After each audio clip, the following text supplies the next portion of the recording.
Much of what we've been able to achieve through the Candid Frame has been a result of your kindness and support. You have been a regular listener, and you've helped to spread the word. And it was through your generous contributions that we were able to create the Candid Frame app and make it available to everyone for free. You can continue to support the work we do here by contributing as little as $2 a month to our Patreon campaign. You not only help to meet our costs of production, but provide us the means to improve the quality of the show and do so much more. Contribute today by visiting patreon.com/The Candid Frame.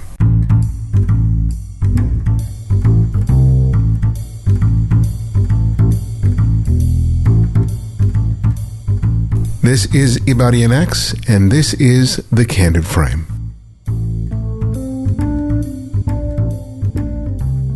Of the hundreds of conversations we have shared here on The Candid Frame, the episodes I most often get feedback on have been my conversations with Jeffery Saddoris, who some of you may know from his On Taking Pictures podcast, which he co-hosts with photographer Bill Wadman.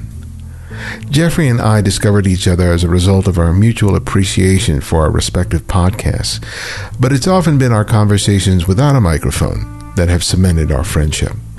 Speaking for myself, I appreciate our talks because it provides me an opportunity to think out loud about my own creative process.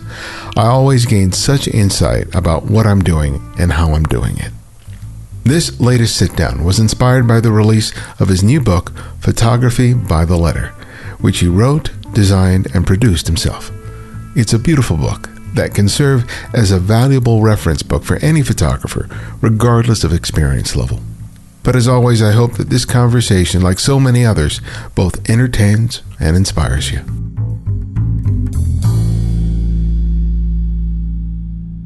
All right, well, Jeffrey, welcome back to The Candid Frame. It's always a pleasure to sit down and chat with you. It's a pleasure to be here. It's been way too long. I know. It's been ages. But I feel like we in some ways, I went back and I feel like in some ways we just did the last talk. Yeah. But then you look at the dates and you go, geez, has it really been that? What? Yeah, one look in the mirror and all the gray hairs, and it tells you all you need to know. Right. Well, a lot has changed since we talked to you last. Yes. You're married. Yes. You're a stepdad. You're on the East Coast. Yes. All true. While I enjoy 80-degry weather, you've been.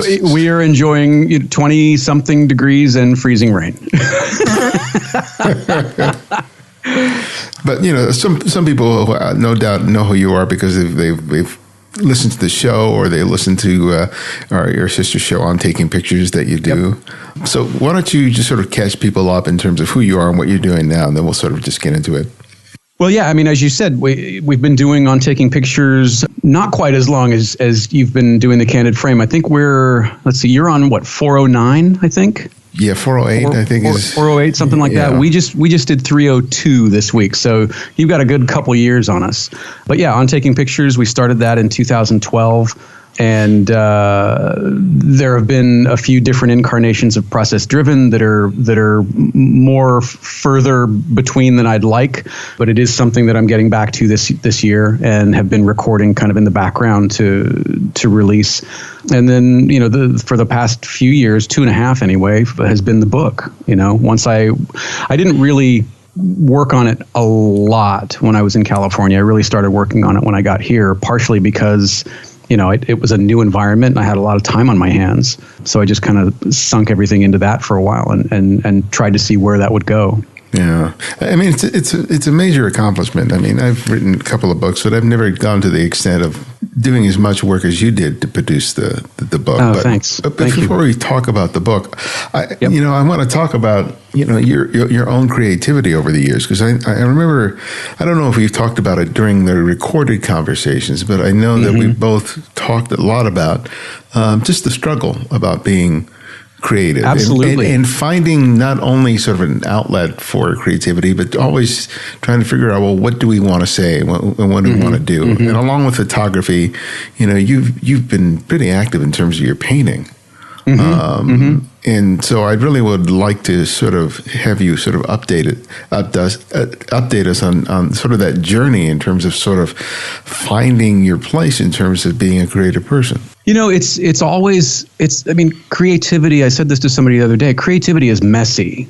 At least it is for me. And it doesn't have to be torturous. It doesn't have to be, life and death. But it's ironic that I say that when sometimes it feels like it is. It feels like, it's now or never to get something out, and you struggle with what does it mean, and is it any good, and those are just sort of the voices in my own head before it even gets out to my website or social media or letting anyone else see it and weigh in on it. So there definitely is that struggle of finding a voice or finding your vision, or whatever term you want to call it. It is a struggle. For me, there have been a series of starts and stops, some self-imposed, some a result of circumstance. And I feel like where I'm at now is in a place where I have given myself permission to play and have given myself permission to experiment again without approaching everything as if it has to be a perfectly formed, polished final product. And I think that's where I was getting stuck is if I couldn't see a way to, end product, and I mean product literally, a product that you can sell and monetize, then I often would scrap the idea.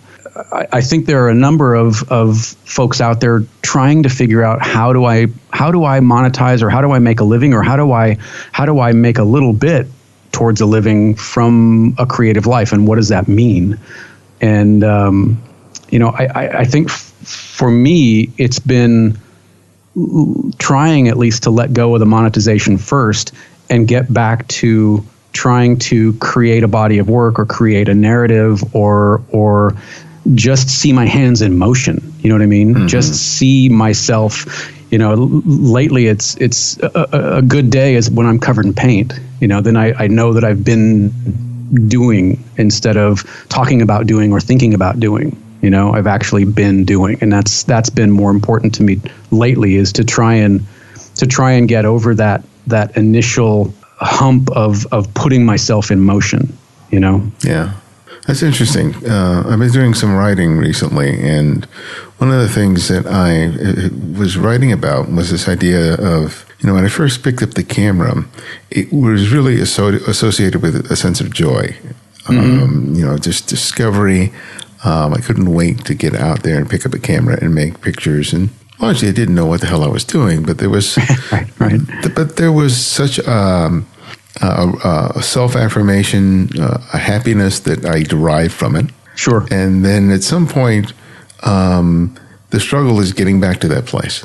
Mm-hmm. And that sometimes the obstacles have nothing to do with the physical reality of getting out there and making the photographs. It's more about the headspace. And you cite a perfect example of assigning some sort of parameters of an outcome, in this case, having a product that sort of stands in the way of you being creative. And for me, it's returning to that space of joy that comes from creating something.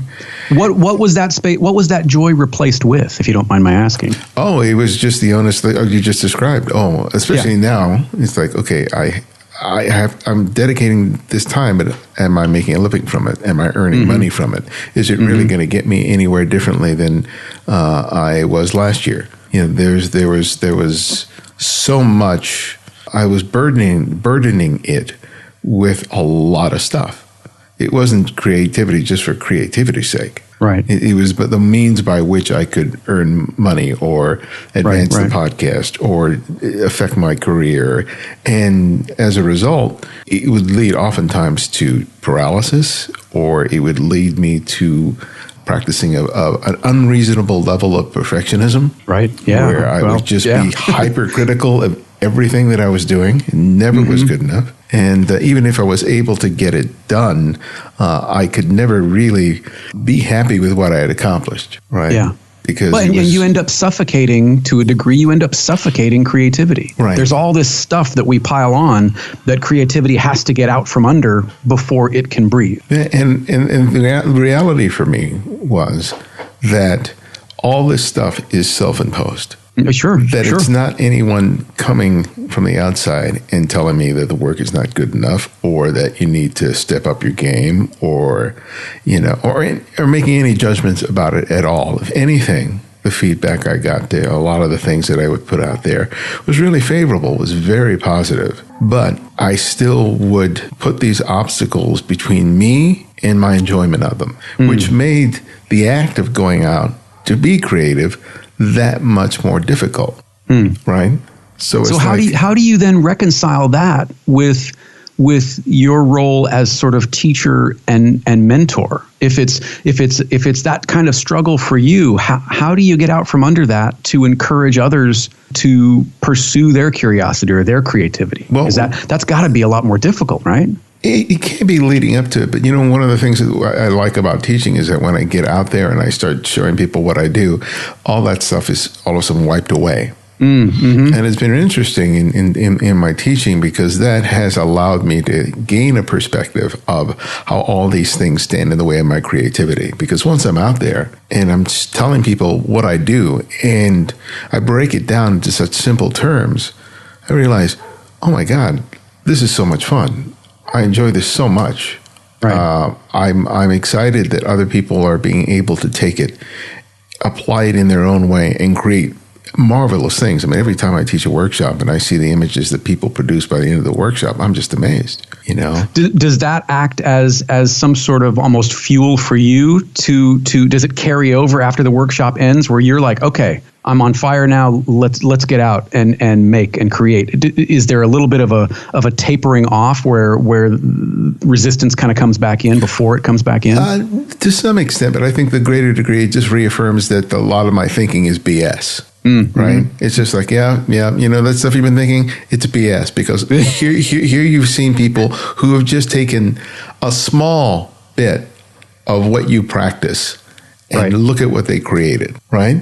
You just gave them an insight into how you do it.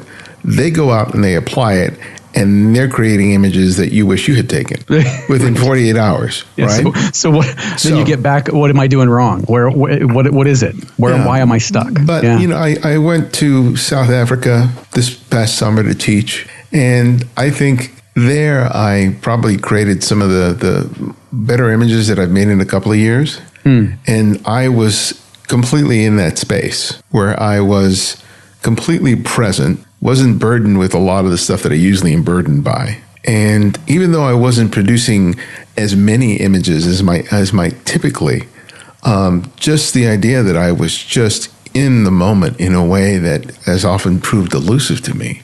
What do you think about it? Why was it different? Is there a different sort of cultural approach to photography there, or what changed? A complete lack of sleep was probably a big factor. I'm not kidding you. I had the most severest jet lag that I've ever had. I probably only had in a week there, I probably only had one night of continuous uninterrupted sleep. Wow. And the rest of it would be like going to sleep, waking up refreshed, and then looking, and it's only an hour later. Wow. And then having a full itinerary the next day.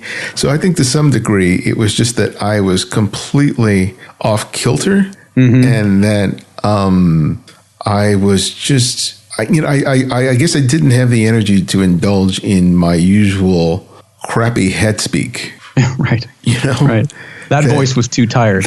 Exactly. He was so fatigued. I don't care what you do. I need some rest. I mean, maybe there's something to that, right? Muscle memory took over, and those little voices, they didn't have the energy to speak that day or those days. Yeah, because it was just like go out there, and it was just just see and shoot, because I was usually with a bunch of people, as we went around Johannesburg, and they would have questions for me, and it was like, I wasn't actively teaching to the degree that I usually am at a normal workshop. I was like there as a resource, and then I was just sort of just taking it in and looking around. And I don't think it was so much that it was an exotic location for me. Because it was basically the streets of Johannesburg to some extent was no different for me as any major city is. And how long were you there? A week. Yeah. And then, I came back and I looked at the images and I saw an amazing consistency there, which was really, really excited me.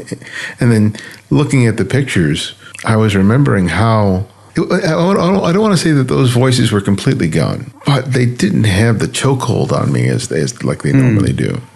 And I think part of it is just that I was outside of my normal routine. I think that's always helpful. But I was able to hold on to that soon, and even after I got back, I didn't immediately lose that. I was able. How long did it take before some of the old tapes and old patterns started playing? Oh, probably a couple of months.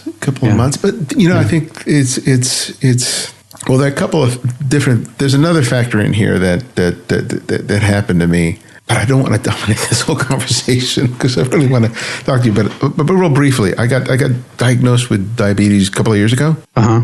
And I had issues, and I've talked about on the show, I had issues with depression and all this other stuff.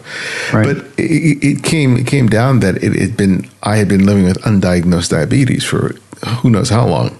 Wow. And that was really impacting everything, especially my moods. And so, I got on medication but I didn't want to become my dad. My dad in his final years had a table with like 6 or 7 or 8 different medications. Yeah, sure. So I just didn't want to go down that path. I already had hypertension, and all of a sudden it was like 2 pills, and then it was going to turn into 3 and 4. And I was like, no way. So I got it in my head, I got to do something about this. So I got to the gym, I cleaned up my eating. So I'm no longer diabetic. I'm pre-diabetic, and I'm just shy of being someone with a history of diabetes and not even pre-diabetic. And when did you start to notice a difference in terms of mood and the degree at which the mood would affect you negatively? Oh, almost immediately. I mean, once I got diagnosed and I was able to sort of take control of it, not just with the medication, but with the diet and the eating, it was so much better because I was every symptom that you can have when you have diabetes, I had. Oh, wow. The constant feeling of fatigue, the dry mouth, the change in moods, the change in eyesight, all the symptoms. The once I researched it, I realized I had all these things going on with me. Right.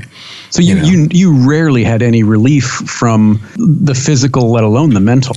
Right. Exactly. Wow. So as I finally got control of that, and I was more consistent, especially with not feeling fatigued constantly, because I would get a full night's sleep, and then within 2 hours I would have to just lie on the couch and sleep some more. And so my productivity just took a nosedive. And so I wasn't able to get all the things done that I would get needed done, and then I would beat myself up for feeling like I was being lazy, and not being able to focus. And so I was just like, it was just a big snowball. And remind me if we've talked about this before, but are you introvert or extrovert? I'm introvert, yeah. Yeah, okay. Yeah. So, but once I was able to take control of that and sort of change that, that sort of helped me to sort of get back on the horse. And to a certain degree, it allowed me to be a lot more present in terms of where I was at in any given moment. So when it came time to sort of be creative, I saw it as an opportunity to really be kind to myself and to do something that really made me happy, rather than it being, oh, here it is another time for me to do something I should be doing that I'm not doing. Right. And because I'm not doing it, I'm worth less. My value as a person all of a sudden is because I'm not doing what I love to do, or I'm not making enough money from what I'm doing. right? Yeah. Oh, those are sometimes inexorably linked together. So when I got back, so when I got from South Africa, I was able to retain that for a good amount of time. And also, when I think soon after I got back, or right before I gotten back, my doctor had taken me off my my diabetic medication, which was like a major accomplishment for me. So I was really riding high from feeling like, man, if I can do this, I can do anything. Because my doctor was telling me she never takes people off of medication. Yeah, I mean, what an amazing feeling of accomplishment. That you're reclaiming some of you, right? Mm-hmm. So, but back to you. No, this is great. I mean, I had no idea about this. But talk to me about the painting, because I've not had a chance to really see your paintings in the flesh, but I've seen stuff that you've posted. That for me, that stuff is really remarkable. Thank you. I've been painting since high school off and on, and it got to a point in college where I thought to myself, you're never going to be good enough to hang in MoMA or, the Met or anywhere else of note. So why bother? Mm-hmm. And I quit. And I didn't pick up a brush for, 15 years. It finally occurred to me that there's a big gap between, doing nothing and hanging in MoMA. There's a lot of opportunity that exists between those two poles. I was trying to explore how I could integrate photography and the painting work that I was doing, and my stuff was getting more and more abstract. And I had found a book called Digital Art Studio by a woman named Dorothy Simpson Krause, who's a wonderful mixed media artist. Makes books, hand binds them, prints on all sorts of different substrates. And this book opened up a whole different set of processes and ideas, trains of thought for my own work, because she was combining inkjet printing on a variety of different substrates, including making these sort of gossamer-like emulsion transfers that you could then integrate into anything, a photograph, a painting, or a combination of the two. So I set out to kind of explore what I could do and explore this process. And I hit a couple roadblocks and emailed Dorothy Krause and asked her, what am I doing wrong, or can I get, how do I get around this? And she was absolutely so kind to respond. And so that first small body of work really came out of just exploring process, exploring, trying to create my own sort of hybrid between analog and digital and what that looked like. And I used some of the elements and some of the imagery that interested me at the time, mainly sort of propaganda, because I'm a big fan of people like Banksy and Shepard Fairey, and I like sort of vintage propaganda and posters and pre and post war propaganda. So I tried to integrate some of those sort of themes and messages into the work, just not really to have anything to say per se. I wasn't trying to create any sort of message in the work. I just like the iconography. I like the imagery, and they were interesting, and I showed them around and was in a couple gallery shows, and people seemed to respond to some of the things that I was doing. And then for whatever reason, I stopped. I think part of it was my mom got sick, and when she died, I sort of creatively shut down. I didn't do anything for over a year. I sort of dabbled at it again and didn't really see it going anywhere. Then my dad got sick, and so that kind of, had me thinking about other things than trying to be creative. But I found that I really missed it. And again, it, like we were talking before, it became an issue of, well, what's it going to look like? Where is it going to hang? Those old tapes started playing again. Of, if it's not going to be excellent or amazing or at least pretty good, then why bother? But I found myself missing the process. I found myself missing the exploration of using found objects or integrating, emulsion transfers or collage or what have you. And so I started again, and my particular process takes a fair bit of time.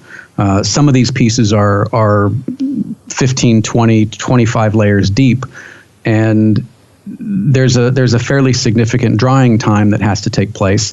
So, I may be working on a piece for a month or more, just in between layers. And by the time it gets done, I'm kind of bored with it. I've kind of forgotten, where I want to go with it, or, there are all sorts of happy accidents that happen. They don't, none of them have turned out the way I wanted them to or expected them to. They've all turned out very interesting, and I've been very happy with the results.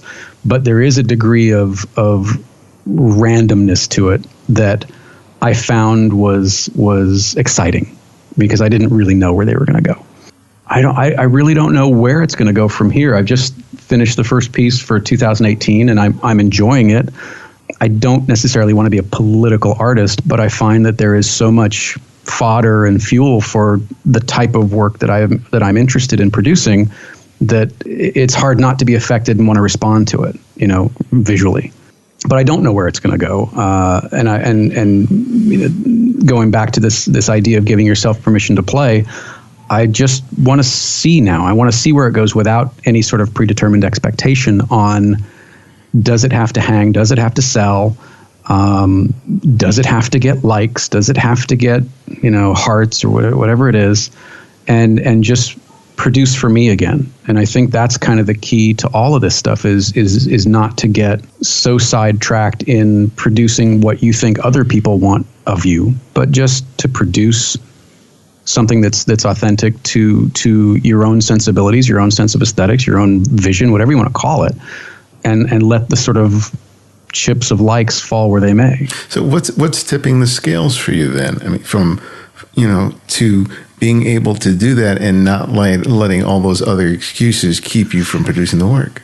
In a weird way, Barty Nix, I think it's the book, because it was a monumental project for me. It was by far the largest project I've ever done by myself. And I had such angst about it that seeing it through to completion and actually holding a copy of this thing in my hand has given me a confidence that has been lost for a lot of years.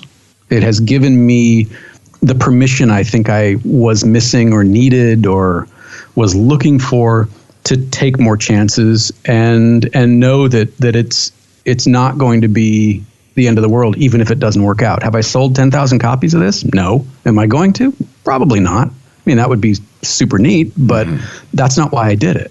It became a challenge just to get it done, because it kept growing and growing and growing in scope. So now that it is done, it's I've said this to a couple of friends. It's like that scene in My Cousin Vinny where he's like, all right, I'm done with this guy. Who's next? Like I've finished this thing. Now what's next? What can I do next? Because if I can do this multi-year long project and have it turn out honestly the way I wanted it to turn out, then that's in some sort of, I don't know, existential way, permission to be creative in other ways without worrying about the outcome. I mean, I don't know if that's making sense. No, it makes sense in my head. No, it makes perfect sense, because I've realized that, the thing that I was able to change with my health, and I've also been playing softball for the last year, and there's something about having a feeling of accomplishing something. And seeing something to completion, and not maybe not even to completion, but seeing yourself doing it consistently. Yeah. Having constant challenges that you face, with each day and each week, and being able to surmount them. I think that for me has been really invaluable to me over the last 2 years. And 100%. that helps to feed the machine that helps me to be creative. I think that was often missing from my life, that it felt like I was just expending a lot of energy and not getting anywhere. I call it running on the hamster wheel. Yeah, sure. Just being on the hamster wheel and running faster and faster and faster, and then feeling like, what do I have to show for it? Right. Right. You're looking out the window and you're still in the same place. Yeah. I mean, it's exhausting, and it's, granted, okay, it's first world problem. I don't feel creative today.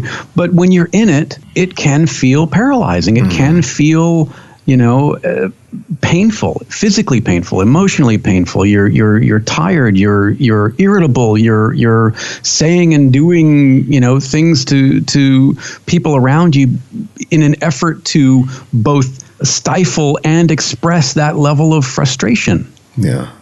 So you have this idea for this book, yep. right? Which covers a lot of, materials about, methodology, technology, approach, sensibility. It's a wonderful idea, but there are millions of people who have wonderful ideas that never see it to fruition. Right. And there are no shortages of books on photography. Right. So you had a lot of excuses as to why not even try to do this, right? Right. So what led you to do it, and what kept you going to the point that you were actually able to finish it and put it out there? I don't really know why I started it. I found one of my very first notes, and it was dated September 30th, 2013. And it was just the initial, it was 26 initial terms. And I don't think it was even the sort of hero terms. The way the book is broken up, each letter has kind of a hero term that is either maybe one of the more important terms for that letter or the more interesting terms. And then there are supporting terms within each letter. So I had 26, and I thought, you know what, it would be kind of fun to just create a PDF and give it away. Maybe to On Taking Pictures listeners, or maybe I'll start a newsletter and that'll be sort of the sign up giveaway. Sign up for this and I'll give you this newsletter. I'll give you this PDF. Again, this sort of family dynamic can affect everything you do. My father died on November 4th, so I was, I spent that next month and sometime after at his house. And I didn't really work on it, and it didn't see the light of day for a while. And then I picked it up again a while later, and thought, you know what, this is an interesting idea. I think it is. It's sort of the cliche version is it's the book I wish I had when I was starting photography, and to a degree that's true. My first experience with photography as anything but documenting an event. I don't know, if maybe you had a similar experience, but the camera, when I was a kid, the camera was something you took out, shot the birthday party or the vacation photo, and then put it back in the bag, and it stayed there until the next event. So a roll of film would last you all year because you're only taking a photo or two at a time.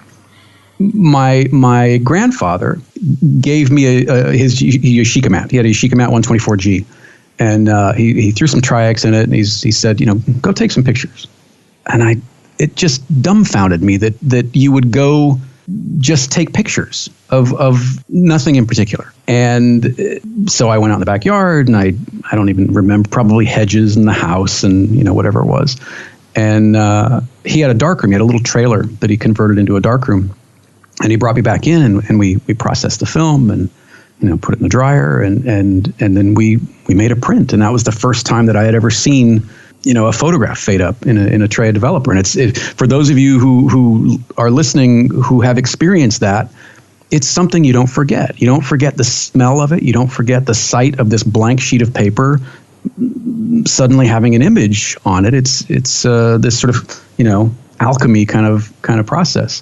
So I started thinking about all that and why I got into photography and what I liked about it. And, it didn't have anything to do with the gear, really. I am prone to fetishizing over gear as much as the next guy. But the people that I've met over the past, let's say, decade, yourself, David Duchemin, I've had a chance to talk to a number of people for whom the process of making and the creativity behind making is much more important than the tools of making.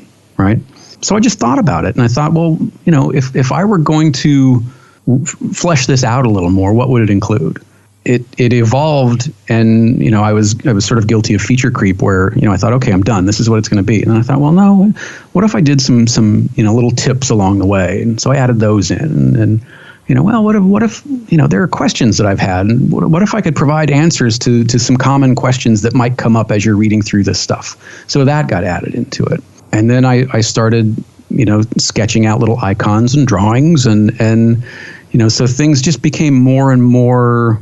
Elaborate is the wrong word, but detailed, I guess. Mm-hmm. And it just kept growing and evolving. And then I thought, well, you know what? I've spent a lot of years talking to people about photography. What if I reached out to some of my favorite photographers and asked if they would be part of this book? And I could ask them a few questions, and you'd be able to get some insights from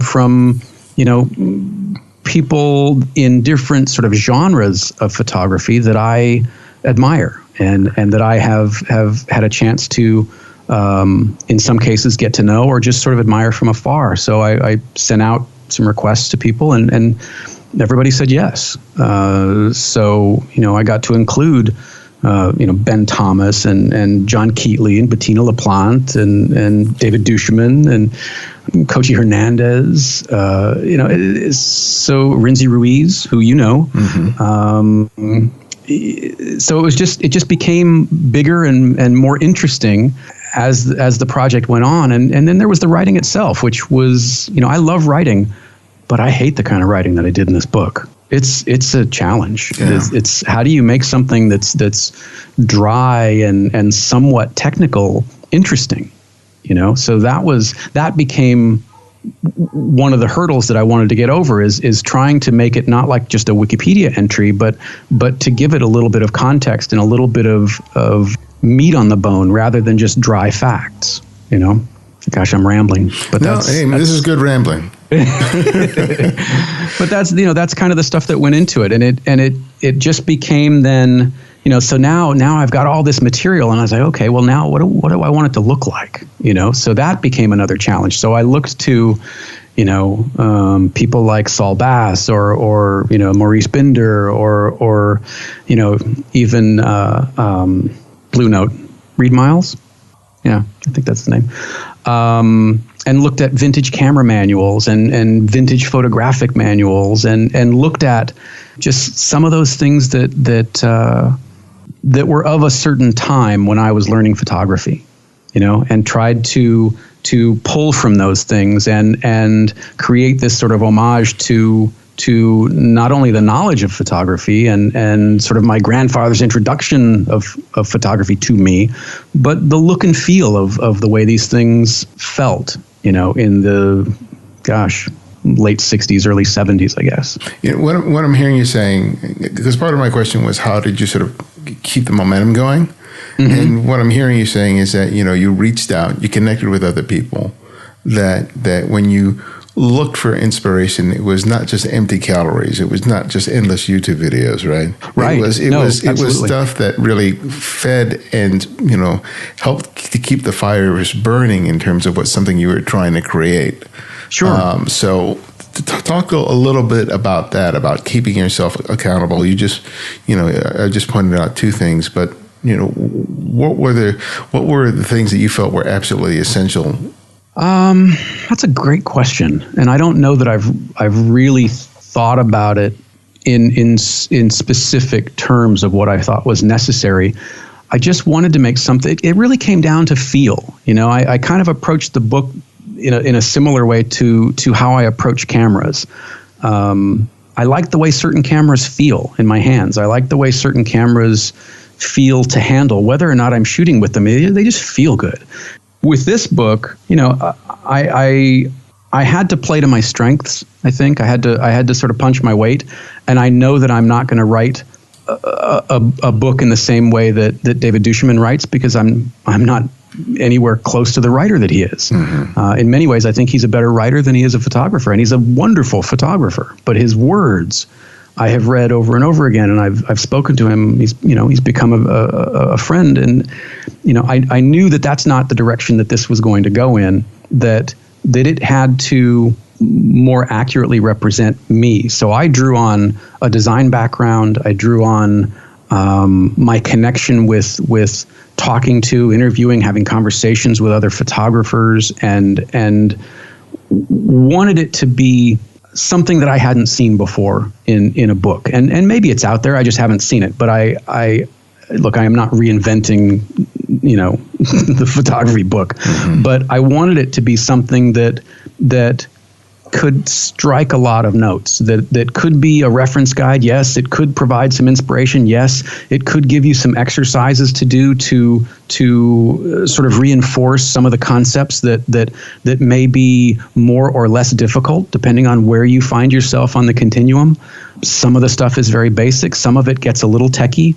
So I think overall I wanted to make something that would challenge me as a writer, as an illustrator, and as a photographer, because I shot all the photos in here and I wanted to make them interesting and not just sort of demonstrative of the concept or the term that they were associated with. So there weren't really any concrete challenges. I just kept working through it and expanding it and refining it down. Sort of, it started as this sort of block of wood, and I just kept taking the edge off until it felt right. But, you say you didn't have a lot of challenges, but I think the creation itself is the challenge, right? It's doing the work that you have to do, every day. That is often the biggest challenge. It's not any big dramatic obstacle, right? It's just like, it's that 2 hours that you dedicate to it that day. It's showing up and doing the work, whether it's the research or whether it's, who's going to print it and what kind of paper stock is it going to be on and how's the binding going to look. And, it's, when you're making something, whether it's making photographs or writing or painting or woodworking or welding or whatever it is, you're making hundreds or even thousands of little choices that add up to that end product or that image or that body of work. And it can be a marathon. Those little things add up and they take energy and they take diligence, and you go back and you second guess yourself, especially if you're somebody like me or even you, it sounds like. You are seldom happy with it on the first go around. At least I am seldom happy with it on the first go around. You find yourself refining and refining and refining. One of the things that I am grateful for is the ability to have the time to put into it. There was no hard deadline. I didn't have, a published date or a release date or anything like that. So I had the ability to the best of my ability, make it my own and make it the book that I wanted to see. Would I do it the same way? No, probably not, because it did take a lot of time, but in the end, I think it's something that I'm very, very proud of. The response has been wonderful. It seems to be helpful to people, and that's what I wanted more than anything was to create something that yes, the aesthetics of it are important, and I'm happy that people like the way it looks, but I wanted it to be helpful. I wanted it to be something that you could carry along with you or toss in a camera bag or refer to, not just flip through it that first time and then stick it on the shelf and go, yeah, I've got this book. I really wanted it. I mean, I call it a field guide for a reason. I want it to be something that maybe you take notes in it. Maybe you dog ear pages. Maybe you give it as a gift. I don't know. Maybe you find somebody that you go, oh, you know what? I know who would like this. It's not for you, but it's for somebody else. I wanted it to be useful to the photographic community. And I think that attitude is sometimes what helps get me in front of the computer and write myself or get out in a shoot or get out and teach this idea that it's going to help somebody else. Yeah. Getting out of my own self-serving in terms of what this might do for me is often the thing that helps to push me, right? because I go, if I do this, somebody, at least one person out there is going to be helped. And I think doing the podcast is very helpful because I hear all the time from people whose lives are made better because of what I've been doing. Absolutely. I talk to people. I'm one of them. I mean, whether it's listening to someone who I've never heard of before and being exposed to a new direction and a new body of work, or just hearing the way you filter something and interpret something, it's wonderfully helpful. I mean, it's one of those shows that there are a number of reasons you can listen, but listen. You know what I mean? Yeah, because I basically to some degree created the show for completely self-serving reasons. It's like, I need to hear this, and no one else is doing it. Right? This is the stuff that I need to hear. Yeah. And as a result of the show persisting and being out there, it's doing that for a lot of other people. But when it comes time to do the stuff that I need to do here that is outside of the show, sometimes I have to think in terms of how is this going to be of service to somebody else? Because that helps to get me out of my own ego, and to think about I have to do this because it's going to help somebody else in some way. And I may not even know who that person is or how it will change it. But if I do this, it can be of help to someone. Right. And that somehow that in and of itself will help me. And then I'll have the satisfaction of being able to have put in those, whatever number of hours that I dedicated to all this work for each day. And sometimes, because I think that for me is sort of the linchpin for me. When I get too self-obsessed, when it's all about me, it's near impossible for me to get out of my own way. Right. I'm too formidable of an obstacle to get around. I love that. I'm too formidable of an obstacle. That's good. Yeah, and you're exactly right. I mean, and I think if you approach work from that standpoint of how can this serve, or maybe there's I just want to see this in the world. I want to see this realized, this materialized. I want to take it from thought to thing, without thinking about the thing in terms of, where is it going to land? I remember talking to, there was a publisher that I was talking to early on. He asked me, he said, well, why do you want to do this? Why are you doing this? And I think the first thing I said to him was, I just want to see it. I just want to hold this thing. I want to just see this out in the world. And he said, okay. And you and I both know, and you've written a book. Very few people make any money selling books. You're not going to make money selling photo books. Not going to make a lot of money. So that can't be the motivation for it. That can't be the reason to put in the time, put in the effort. It's got to be more than that.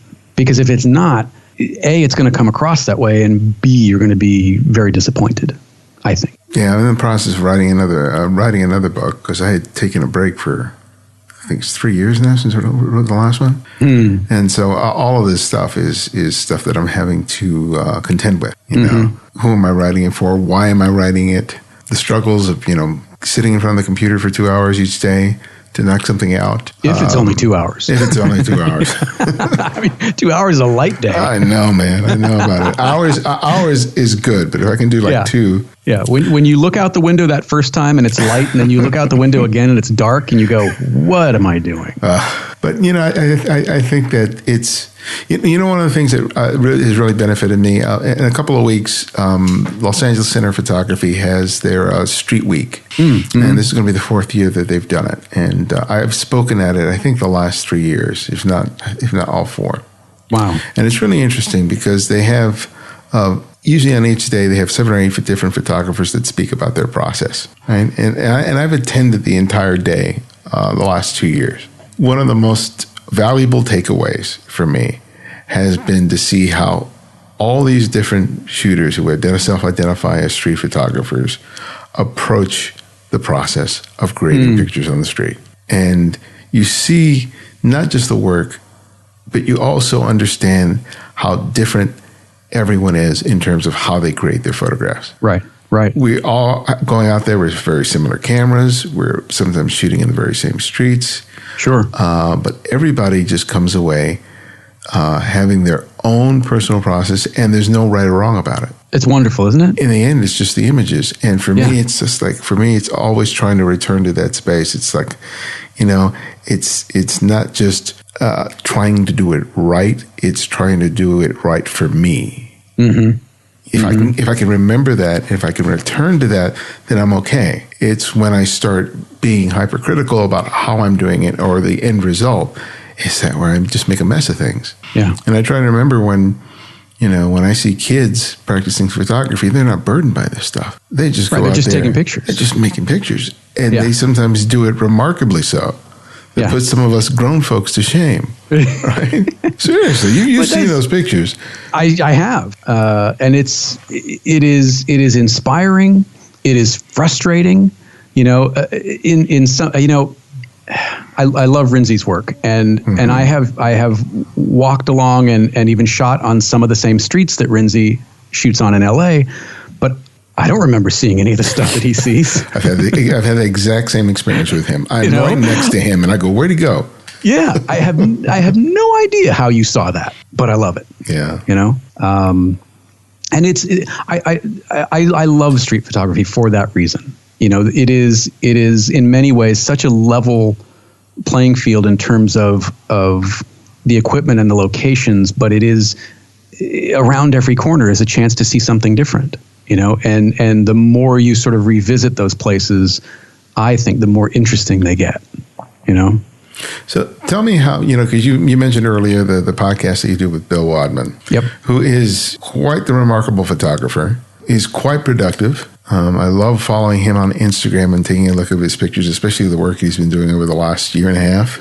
I guess now. Yeah, he's on his second 365 project now. Right. He finished one and just launched right into another one. Yeah. So tell me about not only being sort of privy to sort of the inside story behind this guy's work, but having this sort of regular dialogue with him about process, about creativity, about all of these things. How has that helped you? Oh, gosh, that's a big question. I think first and foremost, it gives me a hard date every week that I know I'm going to explore something interesting. I know we're going to talk about photography to a greater or lesser degree. And a lot of times we get off of the photography specific path and talk about things that are more related to making art and creativity overall, not specific to photography. And I think that's one of the things that I really love about the show is every week is a deep dive about something. And it may be something that we've talked about before, but we see it in a different way. It may be something that we haven't touched on before. It may be something that a listener has written in and asked about or commented on. And I will say that the listener emails that we get are rarely the, "Hey guys, love the show." It's rarely that. It's more often it's paragraphs or even pages of either what they're going through or what the show has meant, or questions about everything from which flash to use to why bother creating it all when nobody seems to like it but me. It really does run the gamut. Mm-hmm. And I think that has been the fuel for coming up on the end of our 6th year now. Is again, it's in many ways it's the same as the book. It is a service. We're trying to serve the community. We're trying to have the conversations that in many ways need or want to be had, that don't revolve around f-stops and megapixels and all the stuff that while it is occasionally interesting, it doesn't really matter in the grand scheme of making pictures. I look at some of the work that people do with phones or with 10-year-old DSLRs, and it shames me. It humbles me. It absolutely puts what I do, in the back seat, because they're seeing differently, and that's what it's about. It's about seeing differently. It's not about who's got more of what kind of gear. There are use cases, certainly. Recently I had some of the paintings. I had them. A friend of mine shot them with a 100 megapixel phase, and man, that is a lot of detail. But nobody's going to carry around a 100 megapixel phase to go street shooting, you know. And don't even put if it past them. I mean, I guess if money were no object and you had, you know, Herculean shoulders and arms and wanted to carry this thing around all day, okay. But, you know, so in certain use cases, yeah, the tech is important. You know, the gear does matter in certain cases, but it is not the essential component to making images. And I think that's why the show is so interesting is because we do get to talk about that. And in terms of Bill and I think one of the things that has kept us coming back is this idea of bearing witness to each other's evolution or transformation as we move through different seasons of our lives, of different seasons of our own creativity. You know, when I started the show, as you pointed out, I was not married and living on the West Coast, and Bill was not married, and now he is, and now I am, and now I live on the East Coast, and you know, so there are all of these sort of life changes to greater or lesser degrees that we get to explore in each other's lives and in the lives of our listeners, and try and wrestle with how that connects to making, whatever it is you're making. And I think the important thing that you demonstrate and Bill demonstrates and is a great reminder to me is that creativity should never be in isolation. You know, you may do the work by yourself, but it doesn't mean the overall experience has to be a solitary one. And I think it's a mistake too many of us make on occasion. Yeah, I could not agree with that more. It is solitary sometimes, but there is such I guarantee you, whatever type of making that you do out there are groups of people who are making and struggling with the making and would be only too happy to connect with you and go through some of that together. I mean, it is common thread for many of us. Well, my last question, which I ask each guest, is I ask them to recommend another photographer for our listeners to discover and explore, and it can be anyone, someone you've long admired or someone you've recently discovered. So who would that one photographer be? Oh, my gosh. Well, I'll tell you, there is someone that I'm sure you've talked about him many times, and I would like to. There's a funny story. We were at Paris Photo. I think it was. Would it have been 2013? Is that the last year that it was? Last year was 2 years ago, so I think it was 3, maybe 4 years ago, something like that. Okay. Yeah. I had run into you. You were walking around. You and your wife were walking around, and we ran into each other. We didn't know we were going to be there, and so Marianek says to me, "I'm so glad we got a chance to see the Herzogs." And I confess, I had no idea. I thought you were talking about like some friends that you knew. Like, oh, we ran into the Herzogs in the soundstage. I'm like, oh, where did you see them? And he said, oh, they're in stage 12 or whatever it was. And I kind of remember just going on my merry way, going, well, that was interesting. I'm glad he got to see some friends. I walk into this soundstage, and then I'm like, oh, Fred Herzog. Okay, the Herzogs, and it was a funny moment, and I became a huge fan of Mr. Herzog and his work, and it was absolutely because of you, in a roundabout sort of way. So that would be one of them, Fred Herzog, and gosh. Who else? Since we've been talking about street, and again, this is probably somebody because you've been doing the show for 17 years, Daido Moriyama is another favorite. Oh, yeah, Daido, yeah. I really love his work. I love the aesthetic. I love how different the bodies of work are from one to another. And I love the fact that he's just walking around with a little, GR2 most of the time, being as sort of unseen as possible through the streets where he lives. Oh, I saw an exhibit in Paris which included Daido Moriyama. It focused on a variety of different Japanese post-war World War II photographers. It was fascinating.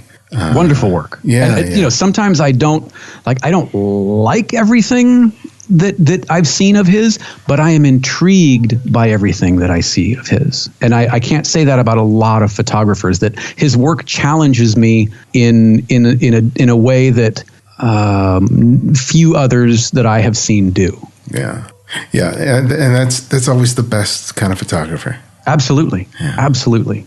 So where can people get your book, Photography by the Letter? You can get it at photographybytheletter.com. You can go to jeffreysaddoris.com, and there's a big image with a button, and all the usual places: Twitter, Instagram, occasionally Facebook. I don't use Facebook that often. I will be honest. It basically just whenever I post something to Instagram, it then gets propagated to Twitter, which then gets propagated to Facebook, because I'm too lazy to manage all three of them at once. Well, Jeffrey, thank you, man. It's always a pleasure. Oh, thank you. Thank you. This is good. We need to do one of these, not every 3 years or whatever it's been. Agreed.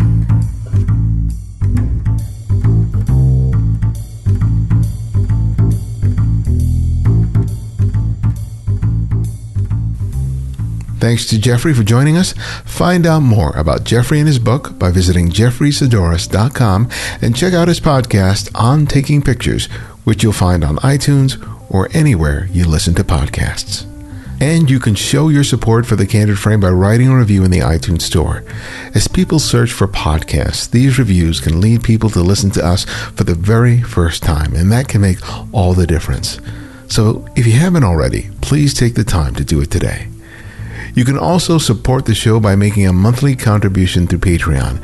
And for as little as $2 a month, you can help us not only meet the cost of production, but also allow us to improve the podcast, YouTube channel, and website. Or if you just want to make a one-time contribution to the show, you can do so via PayPal. You'll find links for both on the Candid Frame website or the show notes. To access our complete archive of interviews, download the free Candid Frame app, available for Apple iOS and Android. Not only will you immediately receive the latest episode on your phone or tablet, but you can now easily share your favorite episode on your social networks and help spread the word. And if you want to drop me a line with comments or suggestions for the show, you can email me directly from the app. Download it today by clicking on the link in the show notes or the website at thecandidframe.com. The Candid Frame's audio engineer is Martin Taylor, who you can find at theothermartintaylor.com. The show's senior producer is Cynthia Parker, and our music is from Kevin MacLeod, whose royalty-free music can be found at incompetech.com. And you can follow me on Twitter and Instagram at simply @eBodyNX. And this is eBodyNX, and this is The Candid Frame.